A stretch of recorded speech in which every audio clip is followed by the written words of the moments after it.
This is KCAU 9 News at 5. Good afternoon, everyone, and thanks for joining us today. I'm Sophie Erber. Throughout the pandemic, some Siouxland daycare centers remained open, but they did have to find new ways to take care of little ones in a new normal. KCAU 9 News reporter Lydia Vasquez takes a deeper look into how some of these centers are operating now and how the new school year could affect that. It's our top story right now at 5. Directors of the 2 daycare centers I spoke with tell me it was scary at first remaining open during the pandemic, but they've created a routine, one they say has resulted in no positive COVID tests of children in their care. In childcare, you have to be really flexible anyway, so that's what we're doing.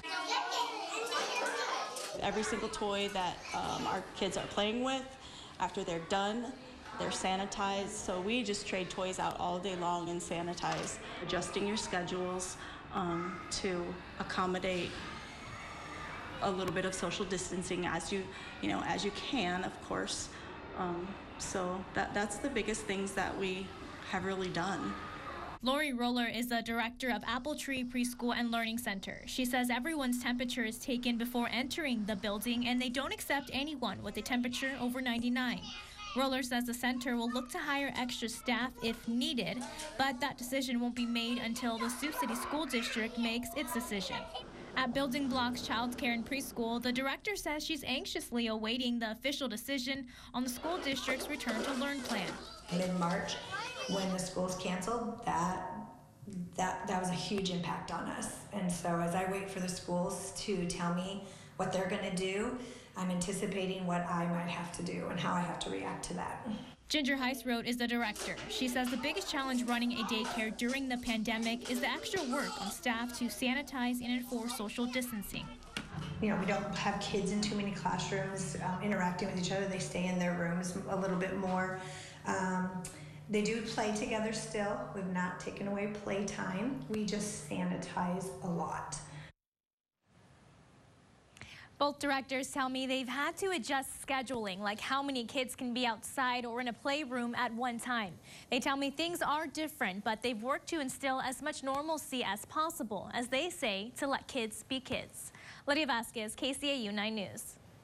Thanks so much, Lydia. And as schools are looking to reopen soon here in Iowa, the state coronavirus website is now utilizing a map that's to share COVID-19 positivity rates. That's over a 2-week period in all of Iowa's counties. Governor Kim Reynolds reiterating this morning the positivity rate will be a key metric for all of the school districts.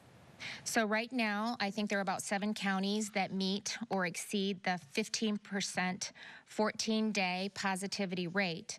But that number, and that's why it's so important that we continue to work closely with the Department of Education and the Department of Public Health, doesn't always give a complete picture for school districts, which is why the community context will be so important for schools to consider. That community context means students in Webster County are still encouraged to attend school, even though the Fort Dodge Correctional Facility there brings the county's positivity rate above that 20% mark. Woodbury County currently has an 8% positivity rate. Now let's take a look at the latest COVID-19 numbers across Siouxland today. In Woodbury County, health officials there reporting 11 new cases out of 114 total tests. In Nebraska, Dakota County reports 6 new cases, while Thurston County confirms just 1. And from South Dakota, now Union County reports 41 active cases tonight. The county has seen 4 virus fatalities so far. If you'd like, you could find the latest COVID-19 numbers right now. They're all on our website. That's SiouxlandProud.com, where you could check out our free mobile news app.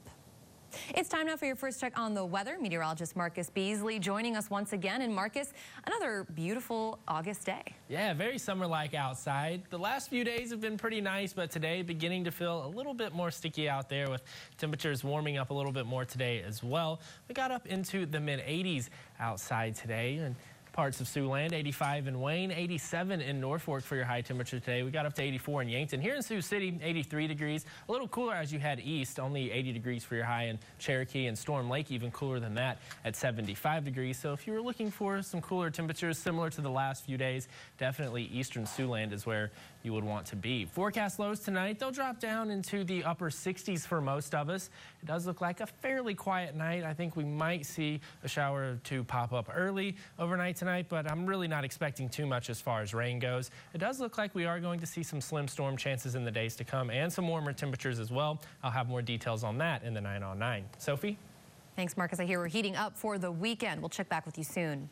Well, the U.S. government is offering up to $10 million in reward money. That's to help prevent the presidential election this November from being hacked. The State Department is putting up the money as part of its Rewards for Justice program. It will give the money to people who disclose information on foreign hackers interfering with the upcoming election. And with the next presidential election just months away, it wants to prevent attacks before they even happen. As the clashes between federal officers and protesters in Portland continue to escalate tonight, U.S. senators pressed the Secretary of Homeland Security about why DHS officers are in Portland and other cities across our country. Our Washington correspondent Alexandra Limon reports.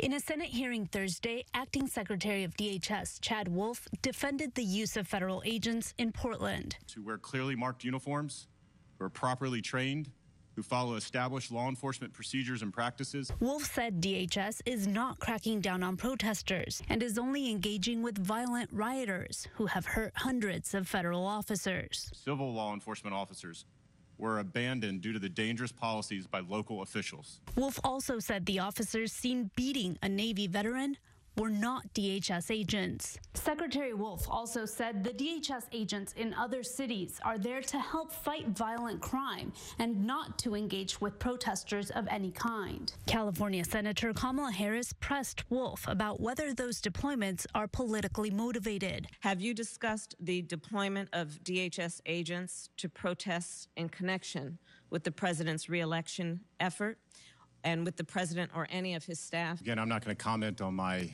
discussions with the president or senior staff. Nevada Senator Jackie Rosen said it would be better for DHS agents to focus on fighting white supremacism, which led to the shooting in El Paso 1 year ago this week. According to the FBI, white supremacists are the nation's most significant domestic threat.